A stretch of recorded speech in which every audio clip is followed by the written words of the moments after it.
Now we call to order the Zion Park District meeting, March 21st. Order. Okay, please read the roll call. Commissioner Aye. Commissioner Pye, Yes. Commissioner McGarrett, Commissioner Rivers, President Harden. Here.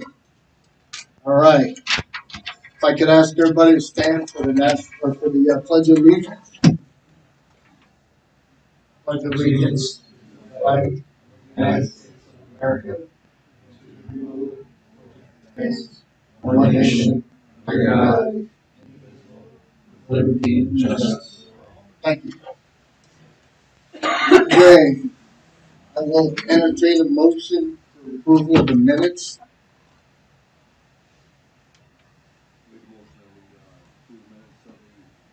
The Board of Commissioners, Zion Park District,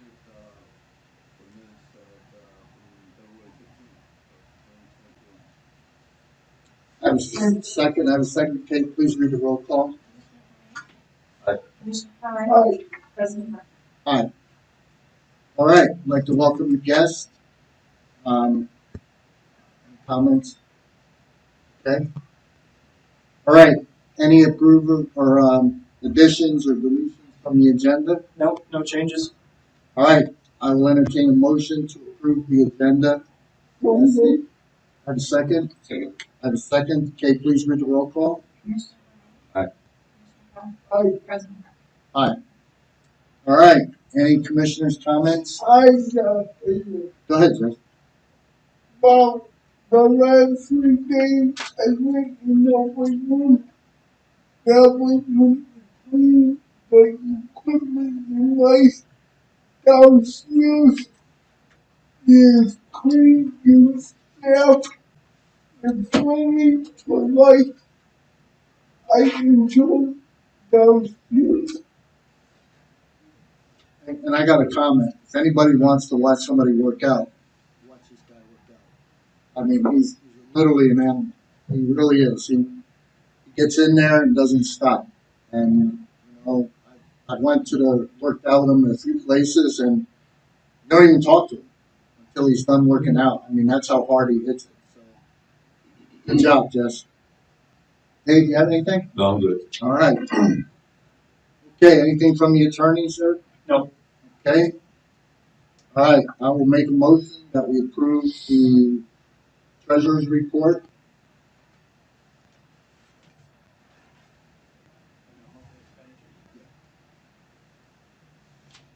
Move that we approve the report of the census for the month of February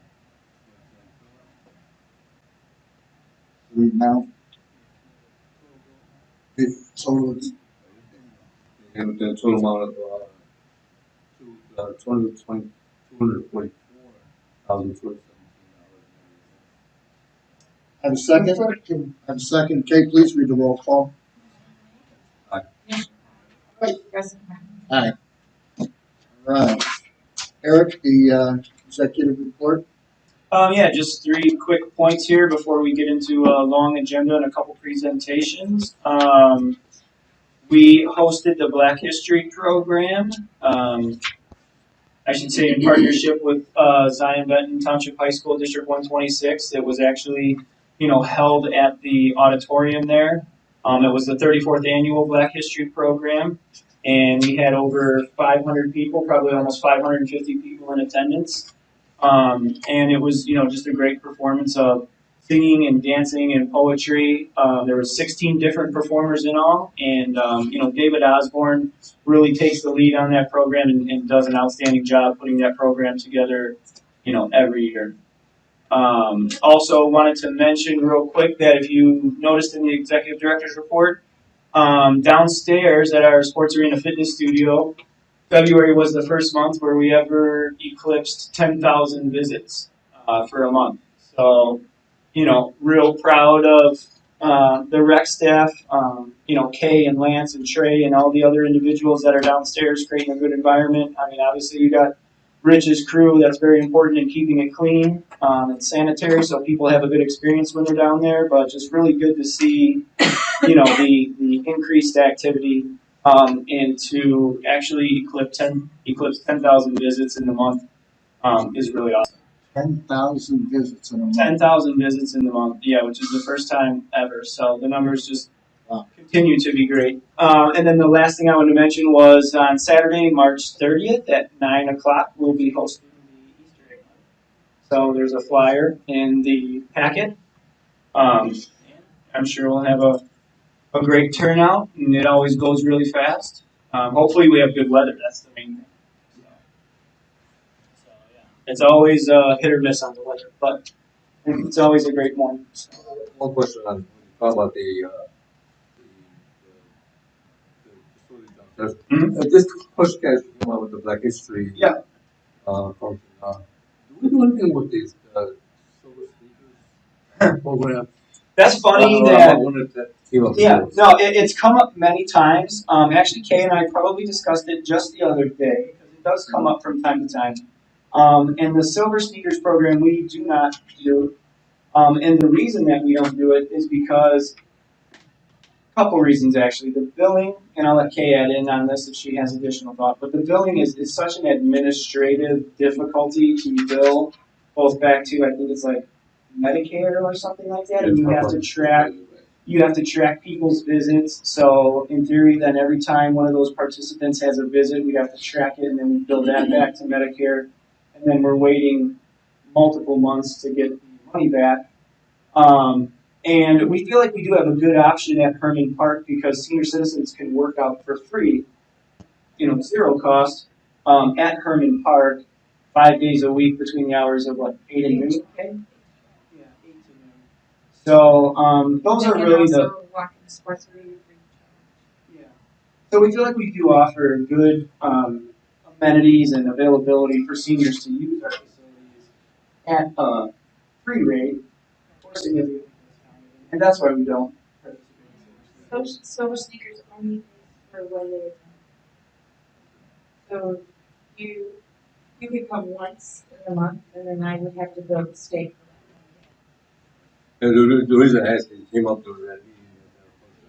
And as soon as it came up, people piled on to it. I know. Somebody missed it. It's about 20 people. Yeah, I know, and it's. It's the first I've heard of it. So Yeah. Medicare reimburses, it's part of your benefit package, it's called Silver Sneakers for Seniors, to work out at a fitness facility. Had some. Is that what they were talking about? Oh, okay.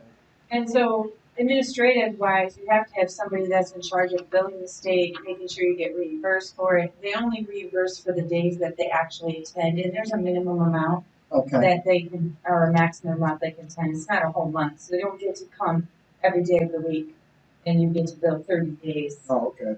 It's not a daily rate. Right. So the option for us is to offer something that it doesn't cost them anything. And so then you're not having an admin staff spending a lot of time doing the billing. I mean, I do the billing for the state for childcare for camp, and I can tell you it takes a lot of time out of my summer to do that. We just not a large staffing district. Yeah, we don't have- I wonder, do they benefit other than exercise? Do they get some type of benefit by participating in that program? Silver Sneakers? Right. No, Silver Sneakers is just for fitness. Yeah.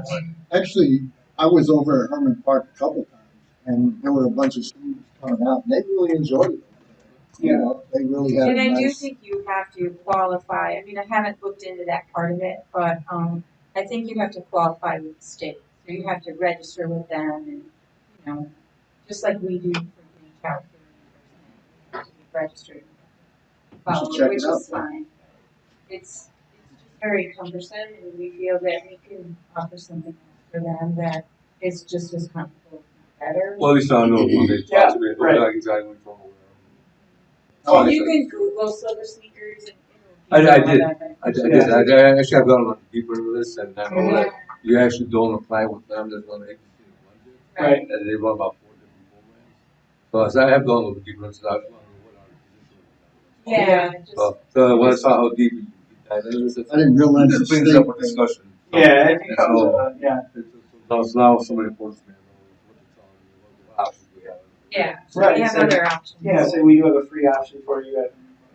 Actually, they enjoyed it over there at Herman Park. Yeah, So, yeah, and we put a lot of new equipment in Herman Park too. Actually, just I think everything over there is new. So. Yeah. it looks good over there. Yeah. It changed a lot from last time. All right. Anything else, Eric? No, that's my report. Okay. Good report. All right. Now we'll get on to new business. The ordinance authorizing the general obligation Park- bond part. Yeah, the park bonds. bond. So that starts on. So Aaron's planning packet starts on PDF page 70. I think it's after the park documents, after the picture of the park documents. So again, PDF page 70. Um,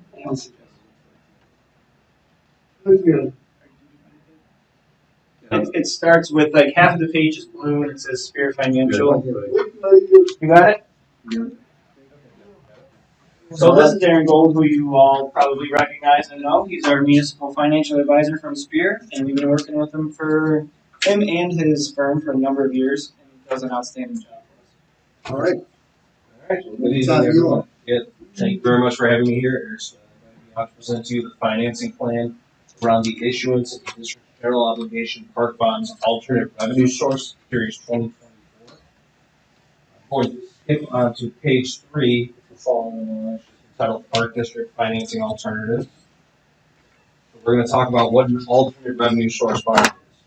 So it's an obligation that is non-property tax supported. So you're repaying this debt obligation with existing resources of the district. The reason why it's often referred to as double barrel, or it has a general obligation in front of the name of the alternate revenue source, is that there's a backup property tax levy. So when we go to issue these bonds, that levy's filed with the county clerk. Should the primary revenue source to repay bonds not become sufficient, that backup property tax levy would kick in to pay the debt due. The reason we sell them as alternate revenue source bonds and not as debt certificates, which are right below it on the same page, is because alternate revenue source bonds get better interest rates because it has that additional security. Moving over to the left side of the table on that same page, you have property tax supported bond issues. These are just straight general obligation bonds. So top left, general obligation bond would be you're levying a direct property tax for the specific repayments of the principal and interest when due. There's two different types. There's a referendum approved GO bond, which has a higher debt capacity. And then there's what's called a general obligation limited tax bond, which has more limited constraints on it. So the first limit is how much you can have outstanding in total, which is slightly over $2 million. And that's based off the size of the district's CAB. But then it's further constrained by how much you can levy each year to repay the principal and interest when due. And this non-referendum GO bond is extremely important to the board because that's your authority to fill that levy and use it to fund your capital model. And we'll see how that plays into this alternate revenue source coming up here. So moving on to the next page, we have a sample distribution list. We're really just looking at using our bidding platform to solicit bids from local banks on this issue, and I'll talk a little bit about the justification for doing that. So outside of us, we have Wintrust Bank, who is your banking partner. We reached out and gotten preliminary rate indications from them where we feel it would be advantageous where we can move forward with private placement with your local banking partner. And then obviously we also have Chapman and Cutler, Bond Counsel. They're the lawyers involved to draft the authorizing ordinance that you're going to be adopting here tonight. And then we'll also provide their opinion on what they want. Moving on to the financing timetable. This page right here. What you have in front of you tonight is called the adoption of the authorizing ordinance. So this is the first legal proceeding that you need to go through in order to proceed with this financing plan with the issuance of the alternate revenue source bonds. What the authorizing ordinance is doing is it's saying, shall we be allowed to issue up to an amount in bonds, and it starts what's called the 30-day backdoor referendum period. And it's a legal process you have to go through specifically because of the backup property tax levies associated with the alternate revenue source. So since there is a levy going on file with the county clerk, the public has to know about this and then has the ability to petition the issue if they were to choose to do that. So that's what the adoption of the authorizing ordinance is. We're not actually selling the debt here tonight. It's just the first legal proceeding in order to start the process of the issuance of bonds. Following that, at your April board meeting, will be a bond hearing. That stands for Bond Issue Notification Act. Again, we're not issuing the bonds or awarding the bonds at this board meeting. It's simply a public hearing on the board's intent to issue this type of debt. So that's another legal proceeding that the district will need to go through. And then during this time period, we'll be developing the marketing document, the term sheet, distributing it to Wintrust Bank for pricing in May. And we would present the results of that pricing to the board on your May board meeting, May 16th. And from there, you would vote for adoption of the bond ordinance, which would actually sell the debt instrument to Wintrust Bank. 2-week closing period is typical after that, so you have funds in hand late May. Moving over to the next page, we have a picture of your total debt capacity. I think it's important to go through this real quick. You have two columns. You have a 0.575% calculation and a 2.875% calculation. The smaller limits or constraint pertain specifically to general obligation limited tax part funds. Yes, total debt capacity. Pretty well right out of on this question. Yeah, I'm sorry, say again? This is my next question. Yes, absolutely. And so the important thing to know here is that your alternate revenue source bonds, which are preliminarily sized to slightly over $2.7 million, exceeds your non-referendum debt capacity. But that non-referendum debt capacity pertains to your limited tax bonds, your rollover bonds. Alternate revenue source bonds are designed to be paid with existing resources of the district, and therefore don't count against the district's total debt capacity. What you will see is the general obligation limited tax card bond series 2025. That will be your next rollover bond issue, and that is what counts against the district's non-referendum debt capacity and total debt capacity. Moving on to the next page, page 12, debt service extension base. This is the second limit on your annual rollover bond. So this is how much you can levy each year for the principal for the repayment of your annual rollover bond. And it's important to note here that this amount grows by a CPI adjustment. And so what we really want to do with the annual rollover bonds is keep them as short as possible and capture the full CPI growth afforded to you each year to get as much capital out of that levy as possible. Now we'll skip to page number 14. And this is the actual financing model.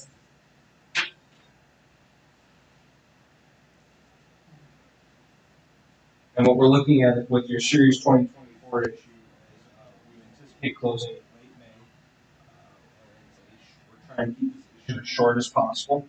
So it's a little over 5 years with the final maturity on March 1st of 2029. And the issue has been sized to generate or infuse the district with $2.7 million in new money to support the capital initiatives of the district. And you can sort of see in the prior obligation the structure or the shape of the debt. And then we have to talk about, well, it's alternate revenue source bonds, so what is going to repay that obligation? Well, in this case, what the district has the ability to do is it can use its corporate fund, recreation fund, or it can use the proceeds received from the issuance or filling that annual rollover bond levy each year to pay the alternate revenue source bond. And what a lot of my partners do is to capture that CPI growth, they use that restricted revenue source for the payment of the alternate bonds because that's more restricted than your corporate fund levy and your recreation fund levy, which are oftentimes spoken for with your operations. So that's what we're looking to secure your alternate revenue source bond with. And then the actual shape of the debt is designed to fully utilize those annual capital proceeds available to you and repay that debt as quickly as possible over the next 5-year period. So we're accelerating the debt based off of the estimated sizing of future rollover bonds. So real quick, Aaron, so debt payments for 4 years, so really no capital money for 4 full years. and then in year 5, approximately almost 500,000 of capital available.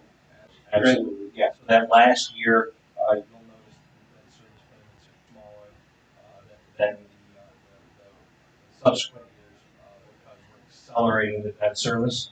So that last piece, based on the final interest rates, will either go slightly up or slightly down. But that's the next point in time where you will have access to annual capital, as I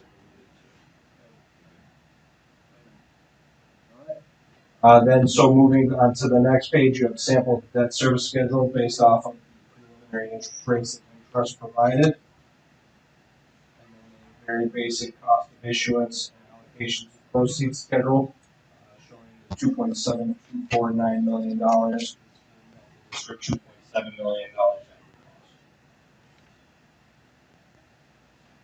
cost. From there, I would be more than willing to open it up to questions, and however I can help. Again, tonight is an authorizing ordinance, authorizing you to issue up to $3 million, even though the financing plan calls for $2.7 million for the project. So what are we gonna approve tonight, just for the 3 million? So tonight, as Aaron was saying, we will approve the authorization ordinance Okay. to for an amount not to exceed 3 million. So let me keep scrolling down here. Aaron. Probably doesn't have that. If you go to PDF page 87, where it says ordinance number on the top with a blank.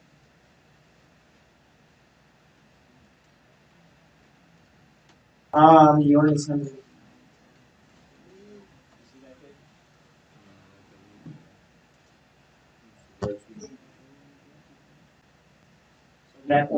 So that ordinance is the ordinance that we will be adopting tonight. And as Aaron mentioned in his presentation, this is really like a series, like a series of steps over the next 3 meetings. So this is the ordinance to, what would you say, approve, Aaron, an amount not to exceed 3 3 million. million, I would actually use authorize an amount. not to exceed 3 million. Yeah. Definitely. So Okay. I think the best way to make the motion would be to just read Just that. to reread whole- that. Yeah. Is there an ordinance number then? It's 910 actually. Ordinance 910. Yeah, it's ordinance 910. Okay. And yeah, like Aaron said, I think it's a good strategy. And this is necessary to complete the OSLAD projects that we have under construction for David Park and Shiloh Park. So for us to take out approximately 2.7 million in debt and be able to pay that off in just over 4 years and really completely renovate our 2 largest parks. I think it's great, that we're not going super deep into debt, and we're mixing in with these projects OSLAD grants and DCEO grants and other grants. So. All right. I will go ahead and. Jesse has a question. Go ahead, Jesse. Couple of questions. All right, we're going to take out these steps. For the next 5 years, we need 2 steps on this time. You are correct. It will be this issue that will be outstanding for that 5-year period, and then you'll have an annual rollover issue. It'll roll on, roll off, and then another one will roll on and then roll off. Because we will pay off the smaller debt and pay the big debt with the new time. That is essentially, that is accurate. Right. And one of the things that we did specifically with your rollover in this model is you were used to doing your annual rollover, which was a process that you were doing for your annual capital. Yeah. Now you're accelerating it into this large account to fund these projects. But you were doing it in December. And one of the things that we're actually doing is we're recommending shifting that annual rollover process from November, December, all the way back to February. And what that's going to do is it'll allow us to file the levy exactly before the levy deadline, and then the final maturity on that annual rollover will be in November. So we're shortening the rollover as much as possible, so that levy capacity will be more of it will be going towards principal, less towards interest, because we're shortening it by approximately 3 months. So we really think we're going to be, squeezing as much out of that levy as possible. All right. Any other questions? All right, I'll go ahead and entertain a motion that we approve the ordinance 910. I made a motion we approve what the government issuance of the general obligation. That partition, that I would amount up to $3 million for the payment of land, purchase for the parks, for the buildings, maintaining and improvement, protecting the same, and existing lands, for the payment expenses. I have a second. I have a second. Okay, please read the roll call. Aye. Aye. All right, thank you, sir. Really appreciate your time. Absolutely, and I'll save your contact information when we're out to play the Vipers. I'll text you so you can come see my website, Bill. I will. All right. Have a good night, everyone. Okay, thank you very much, Thanks Aaron. again.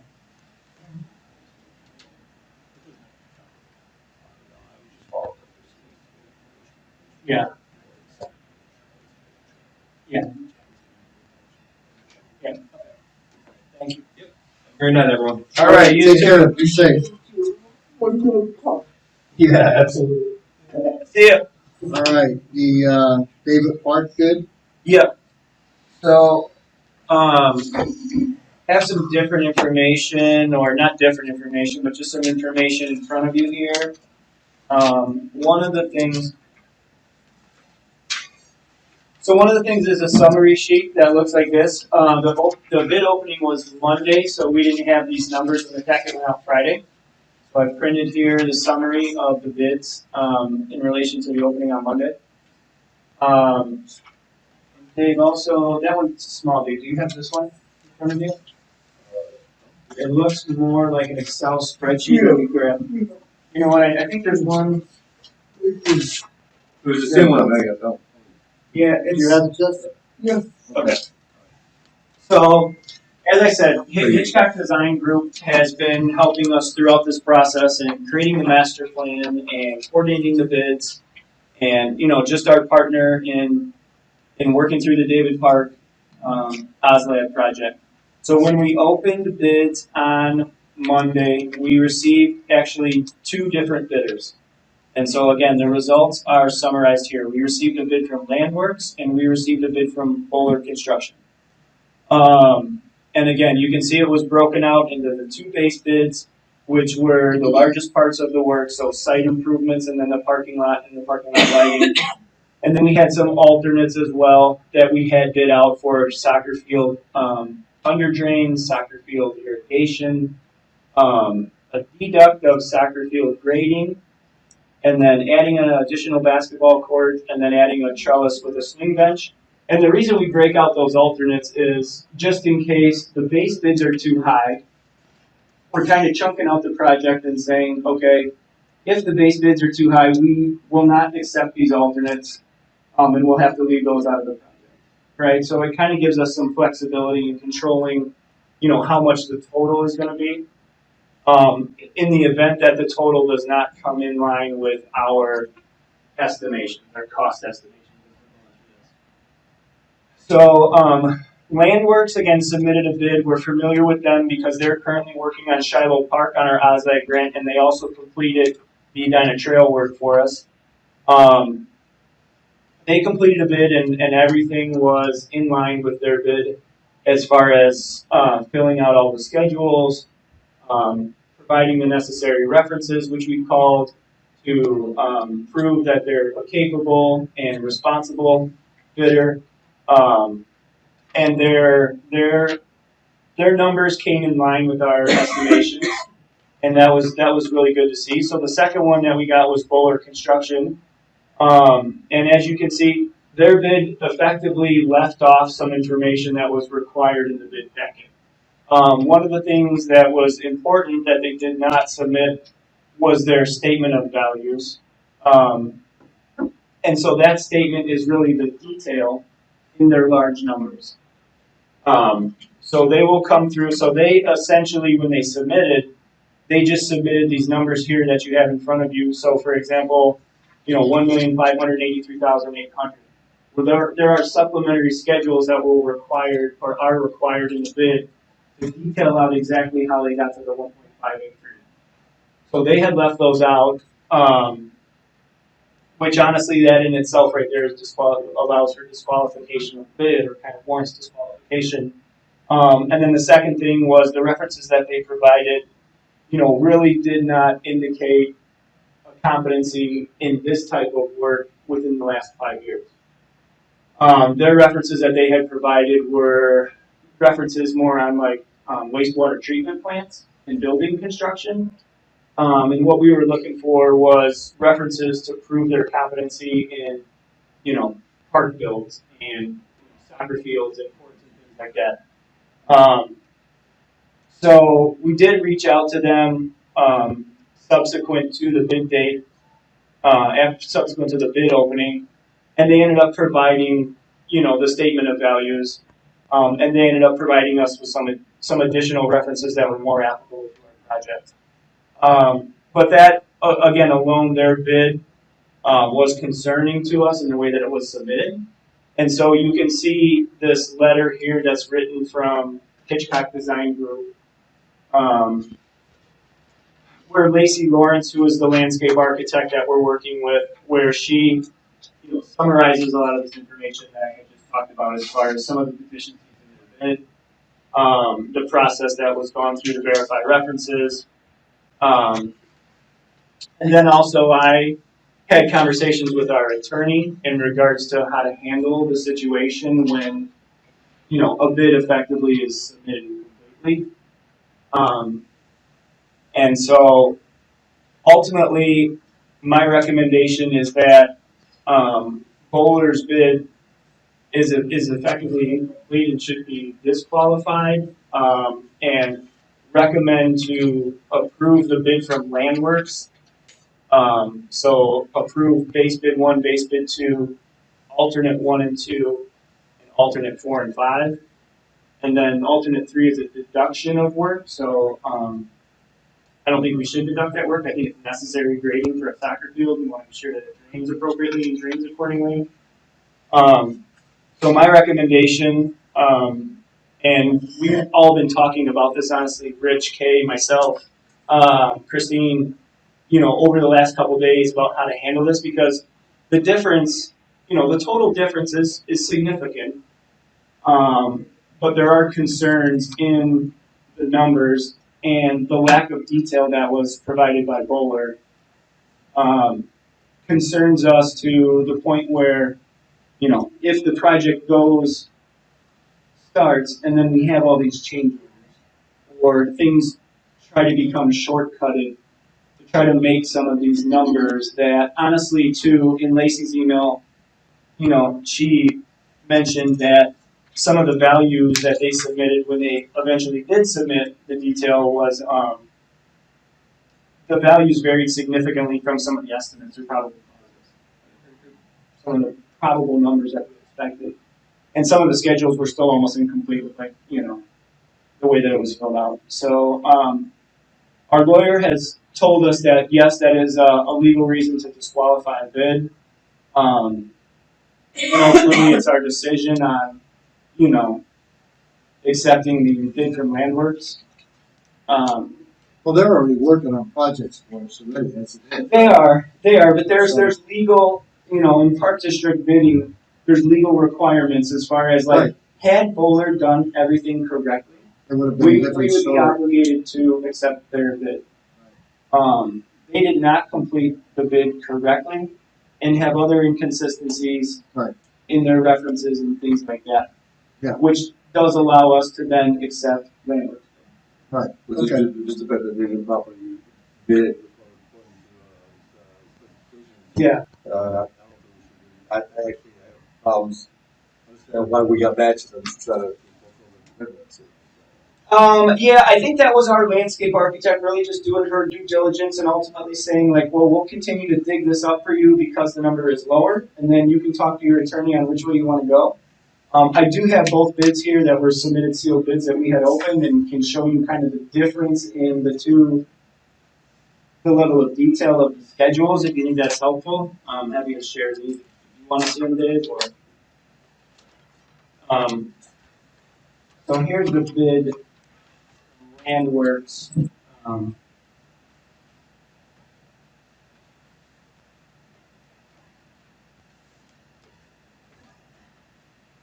and that's the bid bond, which they did. And then there's some of these, the bid submittal checklist, and it indicates in here that failure to submit all or any information is ground for disqualification. So this is again Landworks, they provide the grand total on a different things. And then they go into, this is the schedule statement of values. So I'll let you just kind of flip a couple of pages there. I guess, And I just wanted to show you guys this, just so you are comfortable with this. what I don't understand is they should have known this right from Jump Street. So why would they even try to? Well, good question. As a discipline operation, we had Yeah, they, you know. So this is then, this is the bid that was submitted from Bowler.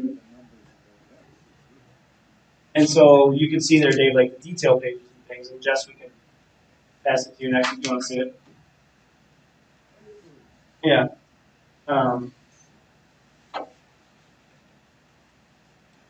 No, I mean, So lawyers that- already said that it's.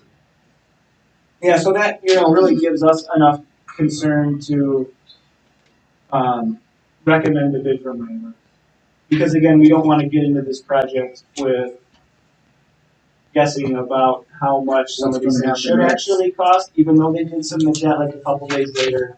My concern is, did they just back into their grand total number? And so, like I said, I've talked this through with our attorney. So I do have a letter from him, in addition to this letter from our landscape architect. Because again, we don't want to do anything that's legally not allowed. If we have to accept the low bid, we're happy to do that. But in this situation, effectively their bid is disqualified for lack of completeness. The way I look at it is, as long as the lawyer says that the bid is no, then we should stop right there. good that you're putting forward due diligence. Yeah, no, I totally agree. No, Huh? Oh, I thought you didn't want to say. Okay, moving on. So, if there's not any questions or anything, my recommendation is to accept the base bid 1, base bid 2, and alternates 1, 2, 4, and 5 from Landworks. So we delete all three. Yeah, like I said, alt 3 is actually a deduction of work, and I think that that work is necessary. It's grading of the soccer field. Right. And because their bid really did come in line with our estimates, which again lines up to our bond financing strategy dollar amounts and everything. It's the kind of thing where, fortunately we don't have to take out some of that work, Right. and we can really make this part the best. All right, sounds good. So I go ahead and entertain a motion. what Go ahead. you Yeah, but you are going to everything you not doing. And you don't put that back in.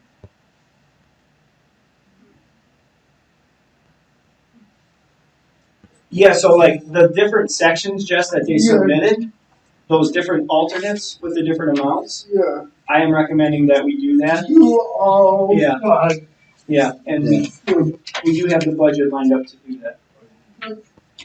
We like the Yeah, and that's why honestly, the authorization ordinance that Aaron presented this evening was an amount up to 3 million, because all of these numbers have been developing here as we've been working on things.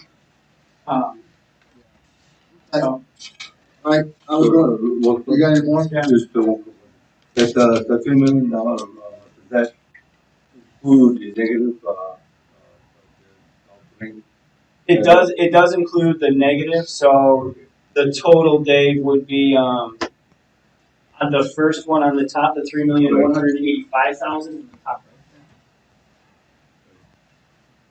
So that 3,185 Yeah, minus is that what that's in. So for the purposes of award of foods, that would be the 3,099,000. No, it'll be the 3,185,500. Okay, alright, I will go ahead and entertain a motion that we approve the Dave Park bid alternatives for landmarks. We don't make, we approve the bid for the, and works at the, bid for the alternative, dollars, 1, 2, 4, 5, total amount of $3,185,500. Second? Second. Okay, please read the roll call. Commissioner Tomey. Aye. Commissioner Hall. Aye. President. Alright, next one is the, tag marshal. Yeah, the tag marshal software. And What's that? What, so the next one, she was asking about. So the next one is the tag marshal software. So hopefully you were all able to click through the couple of YouTube links in my email that I had sent out. And you know, if you want to take a minute still, I think one's a 1-minute video and one's a 3-minute video. A nice little YouTube demo of the software's functionality and kind of what it looks like and what it does. definitely help out the movement of the golfers. Yeah, yeah. And so This is the one we talked about, monitoring, yeah. face to face stuff. Yes, so it's kind of a dual function where it monitors the pace of and shows our rangers and golf staff where all the carts are on the course. It shows where you know, there's a potential bottleneck if a group is playing slow. It warns them if they're coming up on a restricted area where they should not drive. It allows them to order food there on the app. So again, we're going to have devices that are affixed to the golf carts at Shepherd's Grove. And it also functions for the golfer additionally as like a built-in GPS on their cart. You know, as they pull up to their ball, it kind of shows them distance from the hole and everything. And it allows our golf staff to communicate to the cart, you know, via a message, you know, in a non-confrontational way, as far as like, please speed up your pace, or there's 2 groups waiting behind you. And so it really is like a good pace of play management. Great software used by honestly many courses, not just here, but also like in Europe. So the recommendation is to approve the tag marshal. It's really a lease agreement for an annual amount of $33,073. It does show here as a 3-year lease agreement, but again, we worked through this with our attorneys, and there is a clause in it that says if the board doesn't appropriate the funds for the agreement in any year, that the agreement automatically cancels. So we're just approving it for 1 year. No, But there's not. But- yeah, but there is an out clause. But I mean, this is not gonna come up yearly for approval. No, it's not. It has, in fact, if you look at like PDF page 94, where it says tag marshal and there's some green lines across it, I think that's probably the best page to look at. Okay. It's got those horizontal green lines. Yep. So I would just say an annual So agreement. we're gonna, for 3 years. Yeah, in the amount of $33,073. We break that down to if we do about 33,000 rounds a year, somewhere around there, 30,000. You know, it's about a cost of $1 to have this on there, which is very. Well, the other thing too, like I said before, you got a backlog of golfers. Yeah. And then you got 10 people waiting in the clubhouse, waiting to get tee time. Right. So now you can't send them out yet. So really this helps out all in all. Yeah, right. So I mean, win-win. pace of play is a big thing for Right. golfers, especially nowadays. Yeah, do you have a question, Jess? No, a comment. Yeah. I will talk to you to Aaron. With this, he talk you to someone that will tell the golfers what you do. Oh, he said he is, or are you asking? No, he is Yeah, sure. looking at that Yeah. too. Yeah, so again, just another way to communicate to people Yes. quickly. Yes. And you can see this is really the breakdown. They are waiving the install fee, which is typically $4,600. And then they're giving us a couple nice discounts to get that to an annual amount of $33,000. So they'll actually come out and install them on the cart. Right, and so that's one of the things too, where we're trying to get in the queue. I mean, it could be Right. a couple months before they're able to Yeah, get out and just get to the us. backlog. Well, the other thing, a lot of golf courses, they don't buy golf carts because of the winter. Yeah. So they're all- We lease our golf carts too. Right. They're leased. Okay, any other questions? All right, I will go ahead and entertain a motion that we approve the tag marshal for a 3-year contract. I mean, also, we approve the contract with Ted Marshall for the golf course optimization, in the amount of $33,000. $33,000, $73.73 per year.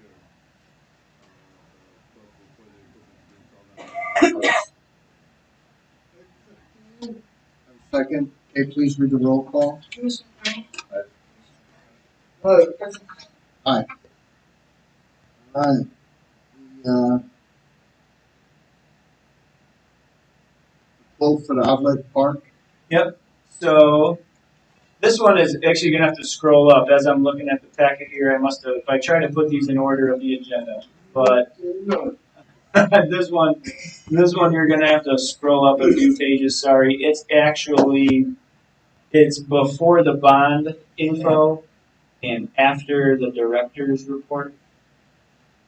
So it's PDF. It's the purple stuff, and it starts on page 60. PDF page 60. Okay. Okay. I have a comment. Mm-hmm. We do two people Mm-hmm. and you follow enough trees to do a small one. Yeah. That's impressive. Yeah. So, Impressive. so this one is located in the Harbor Ridge subdivision, which I believe is Cheryl's. I believe Cheryl lives in Harbor Ridge. It would be like if you, well, here, let's point to it on the map. That's why we got this.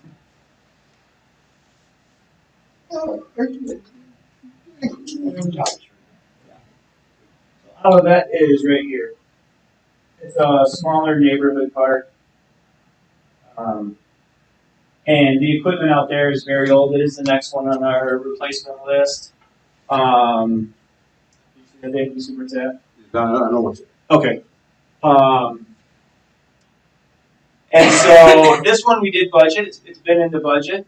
So it is budgeted. The main structure is going to be designed for 5 to 12-year-olds. Includes a 360 loop slide. There's a lot of pictures in there of it. There's a rendering on the last page. It includes an inclusive spinner. The existing swing set that we have out there will remain because that's in good shape. Accounting manager Taylor worked with our representative from Burke, who we got to know because the equipment at David Park will be Burke equipment, so there's all these different playground manufacturers. The equipment at Shiloh Park is going to be Game Time. David Park is going to be Burke. This will be Burke. At Jordan Park, where we're going to do an opening, that's Little Types equipment. But anyway, let's see. So, but what I'm trying to convey is that we really look at all the different manufacturers and their different offerings and their different discounts and their incentives and things like that. to really try to find a nice variety of equipment for our parks and at the best price. So this would be, the quote is in the amount of 59,801. And let me just get to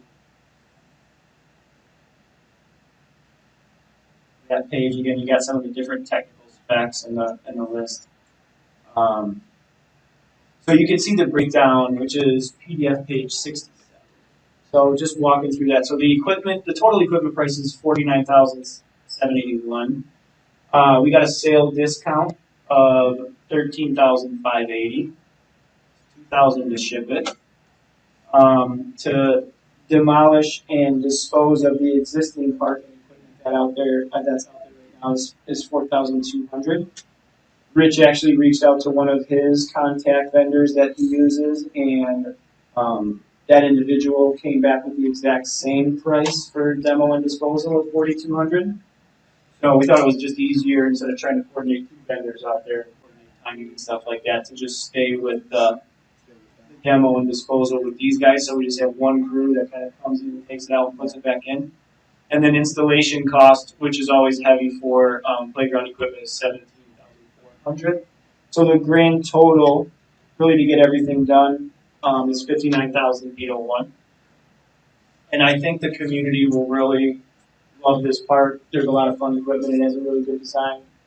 Olivet is one of the parks that our landscapers maintains for us. Mike Priller, who's here, he is the one who's been coordinating all of our landscape contracts and working with the landscapers and staying on top of them. And so it's definitely a park that's in need of it. All right. Any questions? Dave? Jess? You got anything? All right. I will go ahead and entertain a motion that we approve the quote for Outlet Park playground equipment. I made a motion we approve the proposal for other transport to the first company for an amount of $59,801. I have a second. Okay, please read the roll call. Aye. Aye. Okay. What's that? Omnia? Yeah. Intergovernment purchasing. Yeah, so this one, again, our bid threshold is $30,000 or more, unless the equipment or service or whatever it is part of a government joint purchasing co-op, which means it's already really been pre-bid. So many times, especially with playground equipment, this has already been pre-bid, so we're confident that we're getting the best price. And Omnia Partners is the government purchasing cooperative that was Okay. Anybody have any questions on that? Yeah. Yes. My apologies on that.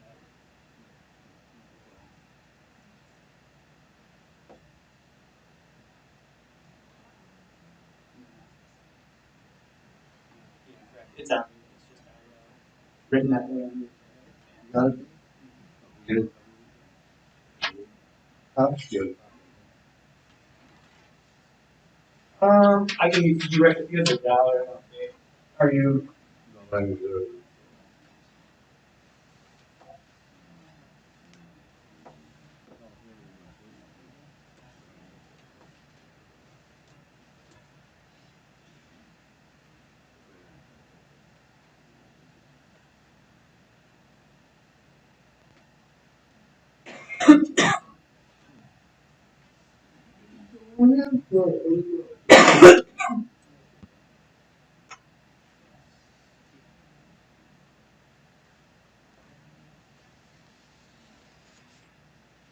Yeah.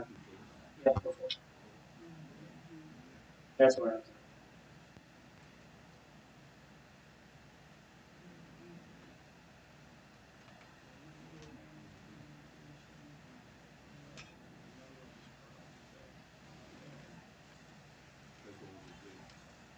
Oh, where are we going to now? Omnia?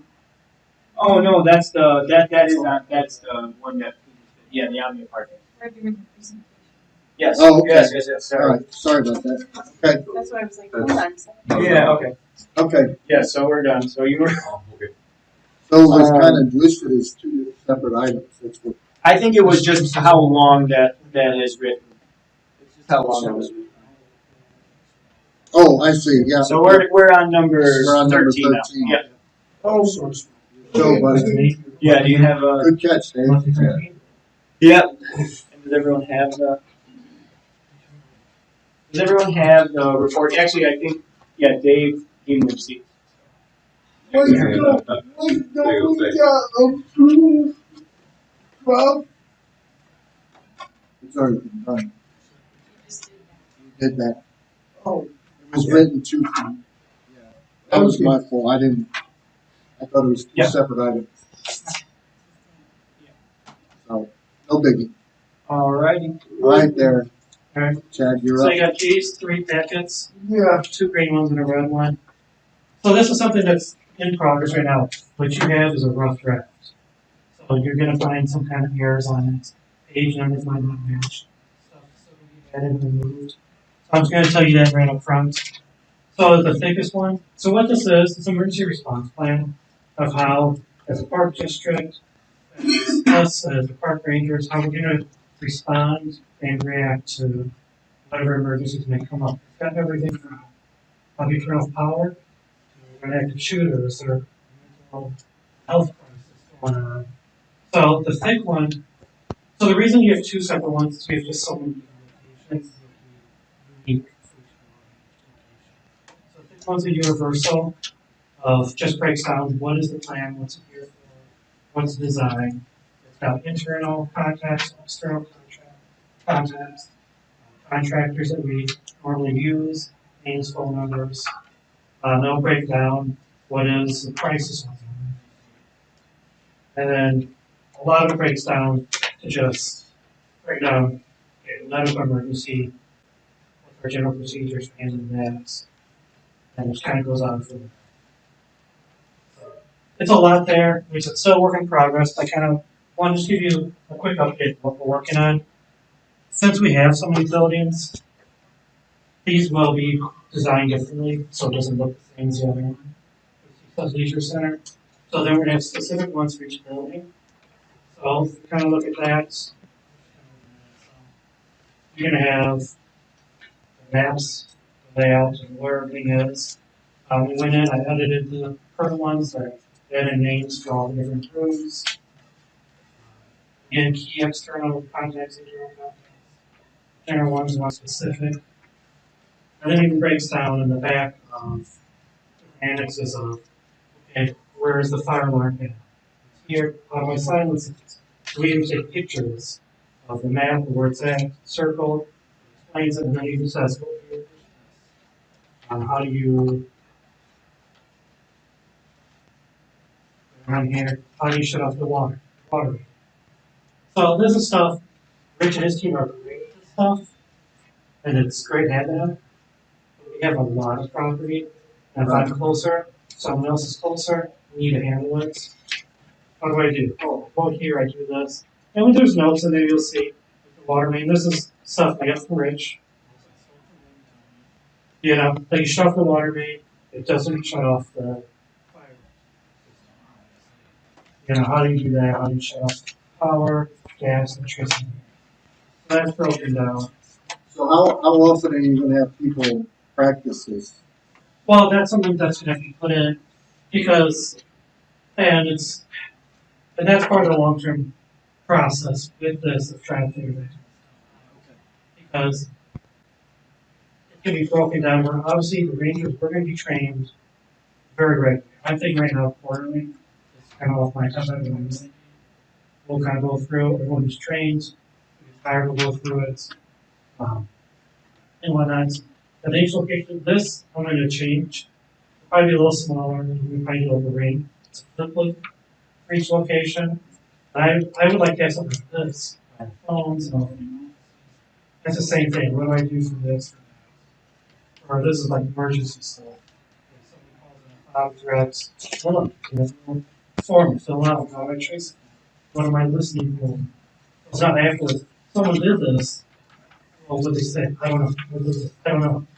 You can have this right there. And then he breaks it down.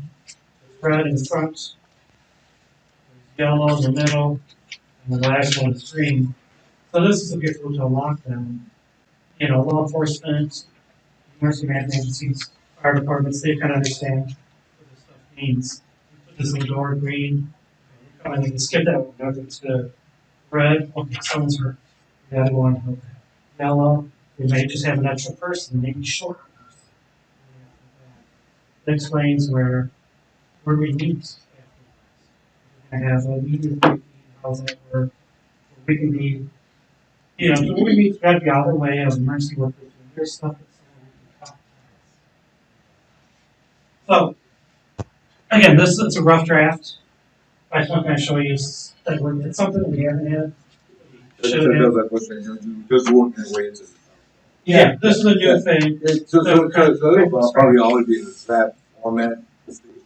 It's always been, well, it's, so I'm gonna look at this, and I think I disagree on that. Listen, like I look at our policies. We, like the ranger policies, we look at them at least once a year. And we evaluate, does something change? If it does, we'll bring it to you guys and whatnot. It's gonna be the same thing as at least once a year, we can look at everything. But obviously if stuff comes up, oh, we should check on that. And just like we do right now with like our team on radios, you guys have any opinions? What would we do better? What would we do worse? You know, because it's always like I said, it's always gonna be changing, it's always gonna be evolving. I mean, especially for the Highland Park stuff. I mean, this is all stuff that you gotta take seriously now. Exactly. How consistent is your policy moving toward FEMA standards, just standards that apply for by police and fire department? They will do FEMA standards. Yeah, we do all the NIMS type stuff. Yeah, does that factor into your policy? Into that procedures, it's in the process with it. So will there be any of the FEMA training included with this? For our staff, there is already. For general staff, I do not. Wait, okay, I mean for your staff. Yeah, for our staff, yeah. It's in the, most of the big plans. You know, we go through all of those. I mean, usually a lot of those easy to do online, and then we'll do some tabletop stuff. You know, kind of stuff. But like before any like major events. How often do you tabletop? No, that's a good question. I'd say twice a year. And So it's not a ton. what kind of tabletop? It's our staff. Because some of the issues is, it's hard because we get so many different staff all around. So, you know, they're so busy. But we usually do with our staff. I mean, I think it's a good idea to try to do some more stuff. You do all you put it together and work. It's a lot of work, it is. But this is stuff that we're trying to improve on. Because we're always trying to make it. Well, you don't want to set it. And the tabletop is trying to shine too. What your staff will do and to improve the We have and that's one thing I'm proud to say, we have to, I don't know, we've had a long time. Those partners and stuff. You know, so that's kind of, I'll be honest, as we're coming to spring, summer, there won't be as much work done on this right now. On the fall, we'll just to have a realistic goal. We're going to keep working on it. Why is Just great, I mean, just be busy with summer. It's going to be a park district, we're going to be. It'll be the opportune time to actually get. Well, no, yeah, I mean, but just with so many locations, I can't promise you that we've done that. Okay. But no, yeah. No, Yeah, but you're actually right though. It's a good sign. It's a good opportunity to. What do we do better? What do we do better? You know, this is all great, but rubber needs to roll is the training part of it. 100%. I mean, you have this laying around, and looks like, wow, this is great, and then the first thing happens, everybody just stands there and looks at each other. What do we do now? So the big part of it has to be training. And I agree. It's got to be the right structure of evolving. Well, you're already who's in charge? You're already leaps and bounds ahead. Just Yeah, he this, is. so- And that's what I think is so impressive is Chad Yeah. has created all this from I scratch. mean, we've never Right, had and this. so right, Right. and he's very cognizant of trying to make it simple and useful Right. by facility or Oh, yeah. department. I mean, this is So not that's- something you all get. And that's why, like, to me, like, when I see big packets, because there's so much information. Yep. And that's why, you know, let's be honest, every part-time employee, especially when they have that, it's going to be supervised. We're in charge of those employees who are going to have it. And that's why I want to have the flip book, which is the place where the rubber meets the road of what do I do? Okay. What do I do? Because this is the emergent, this is for emergencies. It's this one. Well, exactly. Just where do I go? What do I do? I mean, I put, I'll put pictures and stuff. Just try to make it as simple as possible. Try to keep it as small as possible, and that's hard because there's so many. So much involved. And it's some part of it's like what, because it just becomes too much. You know, because there's a lot of staff. You know, you have about 16, 17 staff that work part time only summers. It's so hard of just learning how to do their job. And Let alone. Well, and this is why, again, to me, this is why part of it is top stuff.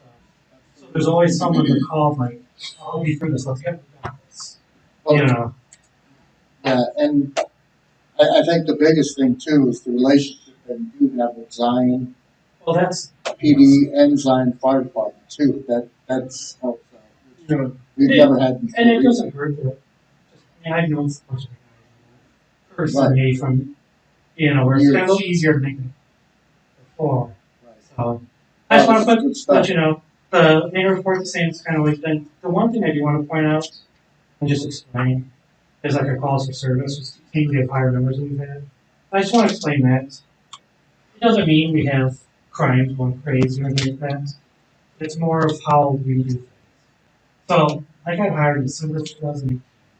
The entire year, they had 34 calls for service. Like 1 every 10 days. So they were very reactive, and part of it just we have better staffing, so they're out there more. But the other part was we put a lot of time and energy trying to figure out where the issues were. So I'll be honest with you, I did ride-alongs with couples and stuff. And what do you guys have? What do you have problems with? What times? So a lot of us was just collecting the data, going out there when vandalism was really bad. Okay, we see vandalism, and just record it. So this time, this place. We just started doing extra patrols, checking it. We record everything. So we do, hey, let's check this child apart. We go right down, check child apart. We drove through the middle, we drove the exterior. We physically checked inside the wing of the building. Here's what we saw, here's what we didn't see. So we're trying to, some stuff is obvious. Hey, we had vandalism on weekdays around 2:30. Time to school. 2:30, so we go out there. So we create more patrols throughout there. So that's why it's going to look bigger. Visibility. Exactly. But then we get people, when we're out there, more people come up to us. 2 hours ago, the woman came up and said, hey, around 5:30, 3 times a week, there's a dog running on the beach. Okay, we're going to put that on. We're going to check Is it out. there any ways to document that with the actual breakdown is on the Calls. I don't have it here, but I can. yeah, Yeah. generalization. That'll be helpful for us. Yeah, no, absolutely.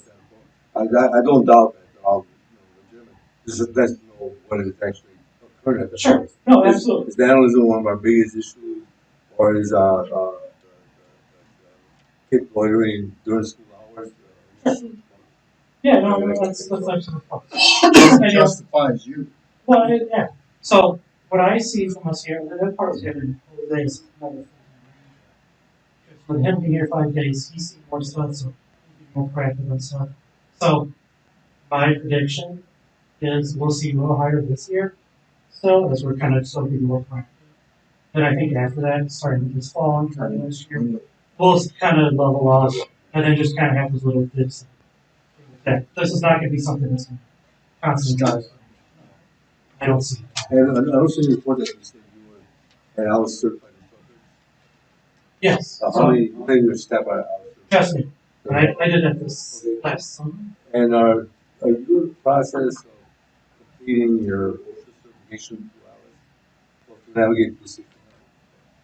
I haven't done the OSHA stuff. I've done like the 10-hour OSHA stuff, but I haven't done that through the apps. All right, we'll talk about it. And how often do you get you as an instructor train your staff? Well, that's still kind of more brand new. We've only done internally. And we're in the process. We can hire one or two more part-time guys. So we'll probably next couple months start kind of recycling that training. And that's our big time is spring. Obviously, we do a lot of training then, and then try to do Just wondering that I would do. When you talk about the tasers, yeah, taser 7. Do you when somebody deploys a taser? I imagine there's already training on. Is there a reporting function within the department now? How does it report that they were used? Yeah, so with the program with Taser, it records all the information. So every time you do anything, when you start it, if you turn it on and test it, it records all that. Right. If you use it, it records all that. We have use of force reports, break down everything. That's what I was asking about. Oh, the use of force. Okay, so yeah, we have use of force. Because the taser only reports when it's being used. But it's still when it's happening. But not why it reads. Yes, we have use of force reports. Okay. And a lot of it's fill in the blank. But everything from where you was, the weather, what was the person's actions before, after, was anyone hurt, did they claim they hurt, what did you do before, after, the whole thing, did you do this, how many times did you do this, and all things. How long would we been using the taser? We got the X2s, which were the first time we had them. Yeah. And how many times have they been We have not had to use that. We're not dying police. We have more time, so we have more money. Yeah, and so if it's not like you don't have calls stacked up. Let's get to the next one, and people usually feel us differently, so we don't get knocked out as many of the people who call as much. We try to do more just. Well, that's kind of some things we've added. Some simple things we didn't feel a lot of.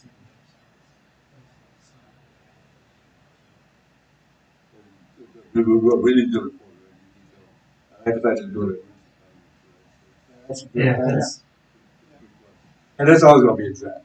I know. Yeah. Yeah. Big job every year. It is what it is. Knock on wood, but we did have a concert with 5,000 people, zero incidents. Sure.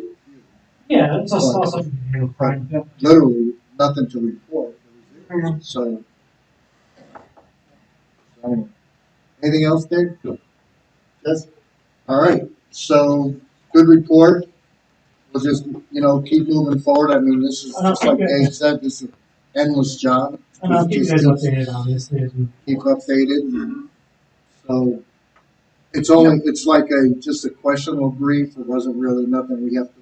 No, it was just really informational. Okay. And like you always say, Bill, too, if you want to spend some time with Chad and stop down in his office and ask questions, I highly recommend. I highly recommend yeah, that. just more than happy to do that. Because, again, just like Dave was saying, this is great stuff. And, the numbers that you put in justifies how important it is to have you guys. Yeah.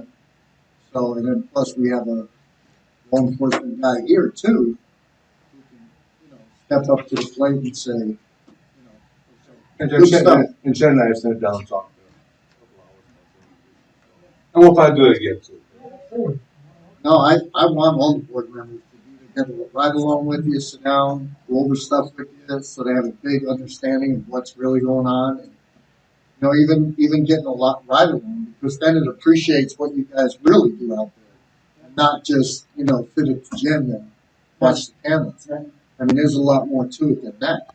So, no, I think you're doing great work, Chad, and I really appreciate everything you're doing. It's thankless. It's basic. So, good job. Really appreciate it. That's a great job. Any, Yes, thank any you. other, Dave, you have anything? No, yeah, I agree with Bill. Good job. Move forward. And do you ever got any questions for us or particularly for resources? Not that I'm only tell you. I can put you in touch with somebody. We had that talk before. I'm not trying to step forward. I mean, that's not how I felt for a second. Put you in touch with other people and Careful, I'll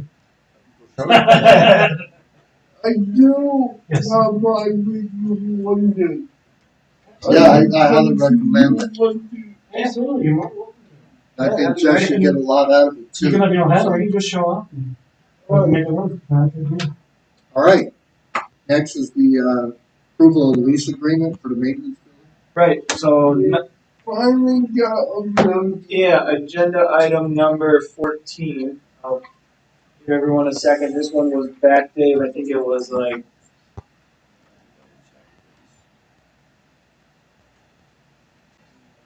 You guys find that PDF page. I think it's PDF page 104. PDF. It starts there where it says lease by in between MHZ Lands Capital. Got it. It's toward the back of the. Got it, Jeff? Yeah.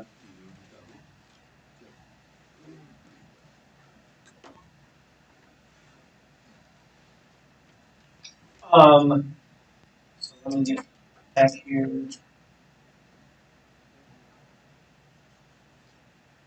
So we introduced this, I believe it was at the January meeting, this idea.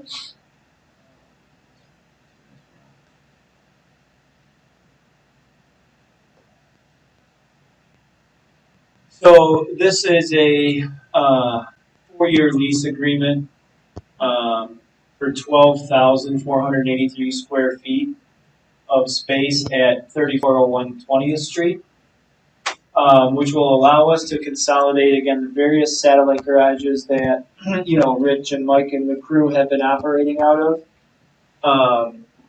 That have just proven to be logistically challenging, and this will be really like I think I said in January, really like finally a main home base where everything can be stored under roof, and it's got nice high 35-foot ceilings and really hopefully all the space that we need. Well, all the space that we need. Again, obviously, Rich and I toured it, talked about it extensively.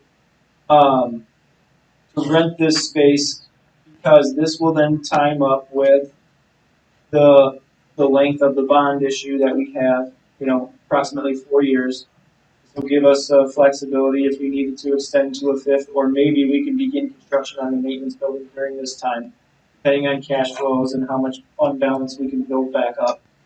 But we did not feel comfortable starting the construction on a maintenance building as we have this 2.7 million of debt already outstanding, and then potentially needing to layer on however many millions of debt that this would require to build it, probably at least 4.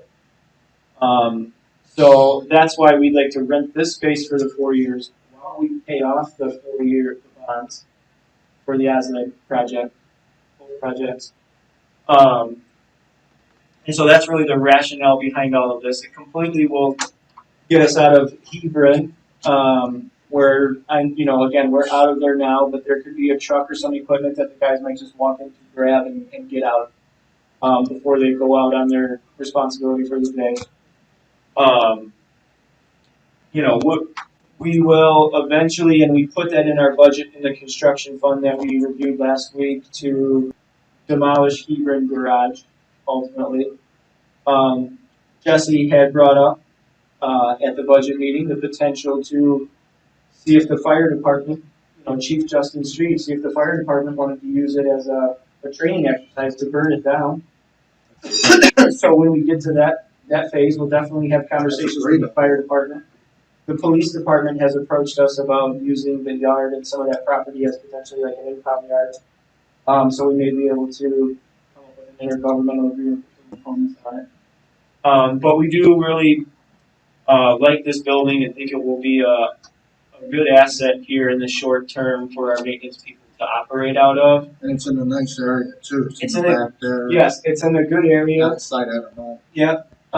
So nothing should be disrupted, and our guys should have easy access in and out of the property. 2 different streets that they can come out of. I think it's what is that? North Champard is one, or 20th Street the other. And so went back and forth a lot with the broker, the owner's broker, and feel like we do have a pretty advantageous lease here that I worked with our attorney on. And our attorney and I went through all of this lease and all the different terms and conditions of the lease. This release will be for 4 years. Correct. Right. And so their broker gave us a pricing breakdown of, say, for example, just off the top of my head, somewhere around here, like if you want it for 1 year, it's $8,500. If you want it for 2 years, we'll lower it to $8,100. 3 years, would be $7,500. Right? So we ultimately negotiated him down to $6,500 a month for a 4 year. Which again, we just feel like that time span is right, that time frame, the term is correct. Annual increase in the rent of 2.5% a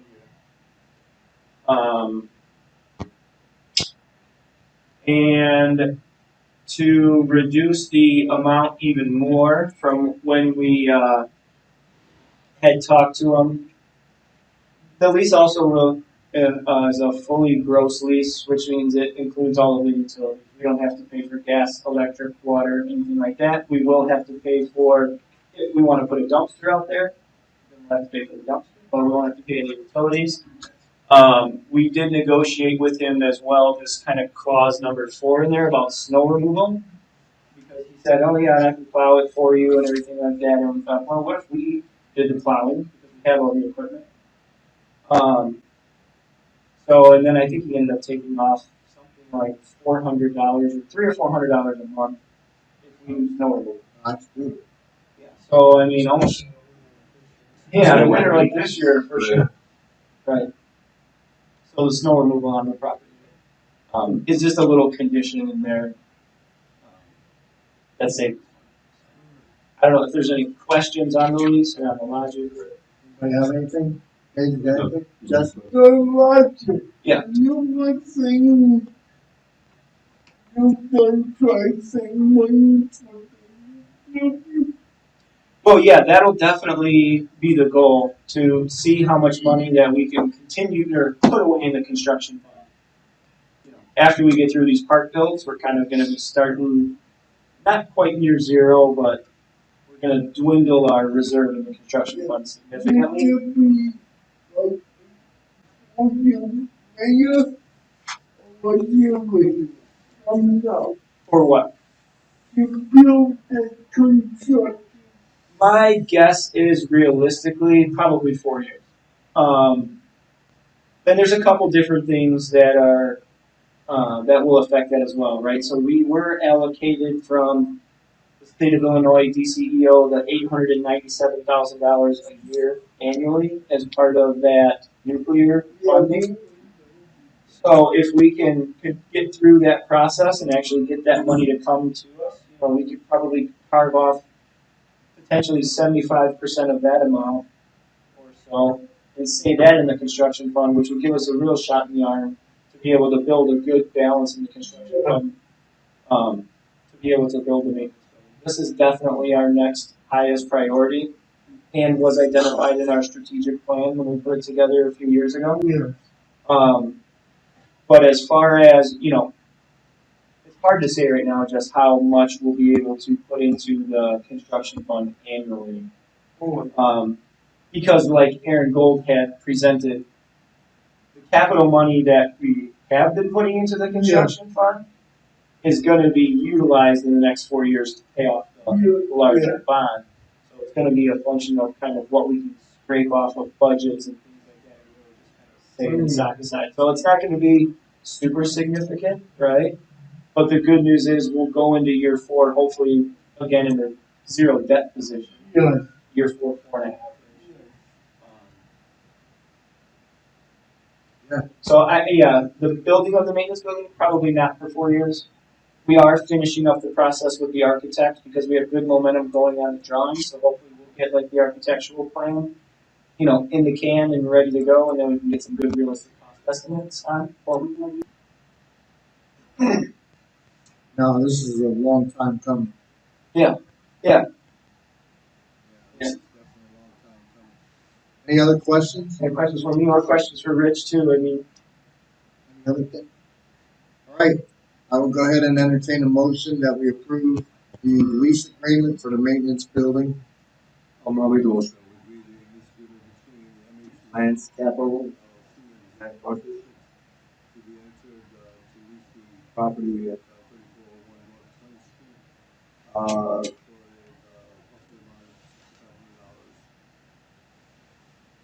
Second, For 4 years. I have a second. Kate, please do the roll call. Commissioner Aye.